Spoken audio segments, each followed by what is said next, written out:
Jackson. Did the Jackson family matriarch really vanish, or has she been with her relatives all along? We told you her family just released a statement hours ago saying the missing persons report was false. We've reached out to the executors for a statement. So is there a Jackson family conspiracy? And if so, what?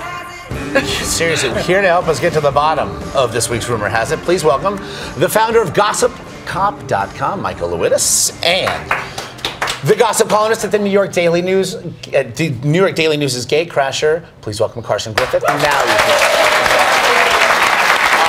Lots and lots to parse here, guys. So, Michael, let's start with you. Catherine Jackson found safe in Arizona with her daughter, Rebby, after being reported missing by her nephew, Trent, Saturday night. We did reach out for that statement from the executors. They have categorically denied any impropriety in dealing with this. What is going on here? Well, with the Jacksons, there's always controversy.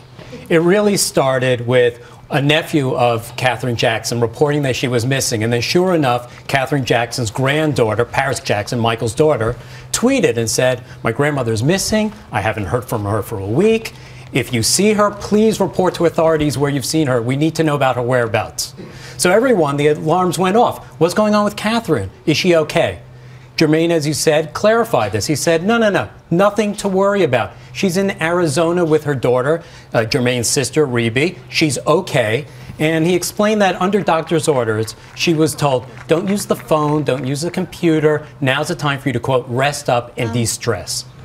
All right, here's my question, though. Why would Trent report her missing? The statement, and I want to make sure I get this right, the statement the Jackson family released says this missing persons report was created by the very person and persons we're trying to protect our mother from, which would seem to suggest that they are talking about Trent. Well, Trent is the advisor to Catherine Jackson. The nephew. Yes, okay. He's actually Joseph's nephew. Okay. And he is the advisor to Catherine Jackson on her business affairs and also the advisor to the children.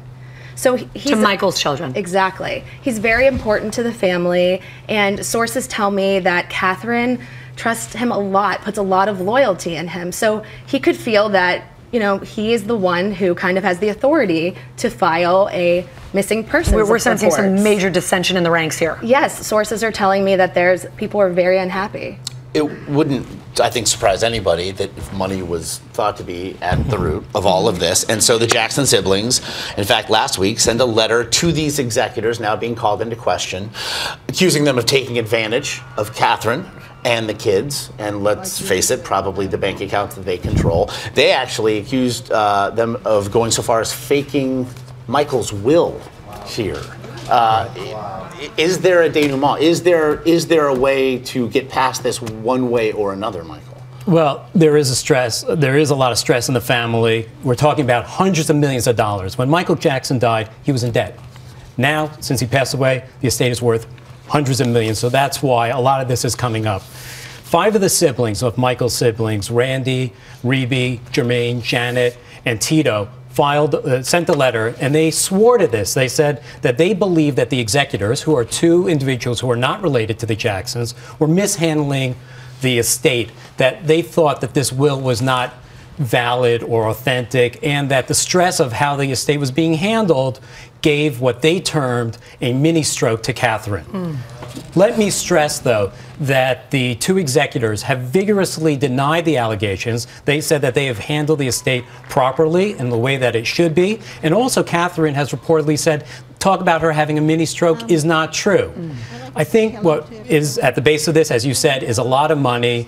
The family feels at the time Michael didn't have a lot of money, but now there is a lot of money, and they would like Catherine and the kids who are the beneficiaries to see a little more. I want to get the final word about Paris. 14 years old, caught in the middle. Here we go again, just dealt with the passing of her father.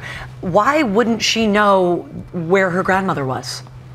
Well, her grandmother and her are very close. Exactly. And she's very worried, obviously, and one of the things she should not have been doing, at least in her grandmother's opinion, I would say, is taking to social media and Twitter. That was one of the ways that everyone was alerted, first off, the public, to the fact that her grandmother was missing, was on her social media account. And people actually tell me that in the past, Catherine Jackson has taken her iPad away from her for over tweeting and over sharing, but had to give it back to her to do her homework. because we know that's how kids nowadays do their homework, is on their iPads. But, you know, we know if Michael was alive today, too, that he was such a private person that this wouldn't be happening. But we must know that something is wrong, seriously wrong, if Paris Jackson is telling the world that she can't get a hold of her grandmother. I'm worried. If a kid can't find her grandmother, I'm worried. I'm for one reason or another, to your point. Absolutely. Carson, Michael, we'll leave it there for now. I'm sure we'll be seeing you next week to discuss the never-ending saga that is this dispute. Thank you very much.